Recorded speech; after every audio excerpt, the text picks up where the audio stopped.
Gerald Celente, what do you think of this? Yesterday, I read one of your tweets where you talked about the debt default and what it means in terms of the U.S. public being off the radar, not speaking about it in bars and such. Why is that so? And what do you think of this news? Well, as far as on the political end, I'm a political atheist, so I don't look at it as who it helped or who it hurt. The American public, by and large, has no idea about the debt ceiling or default. You know, they're more interested in the sports at this point. So among the general public, that fear and hysteria coming out from Washington didn't really trickle down.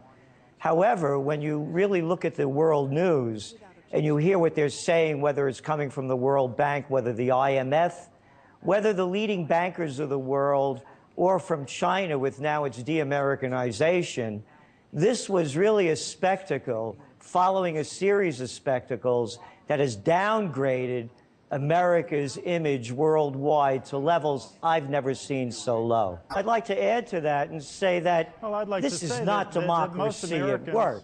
This was watching the incompetence and the inepts, a gang of Republicans and Democrats, 535 people, making decisions for 315 million people, and you can say with all your confidence that there wasn't going to be a default. You should have said that to Lagarde. You should have said that to the World Bank.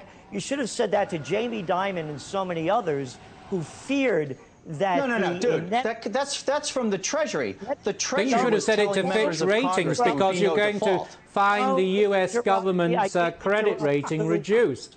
Let me finish. I didn't interrupt anyone when they were speaking. Don't interrupt me. What I'm saying, Gerald, go ahead and finish what you were saying.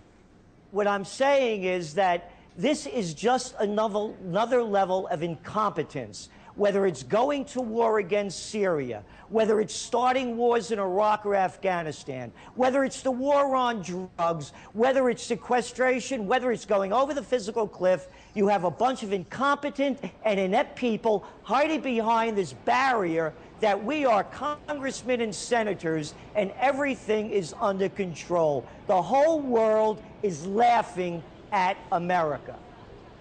Celente, what do you have to say to that? How many times can this happen before the world says that's enough? I think we're going to be buying more Chinese goods. Could I answer the question that was asked me?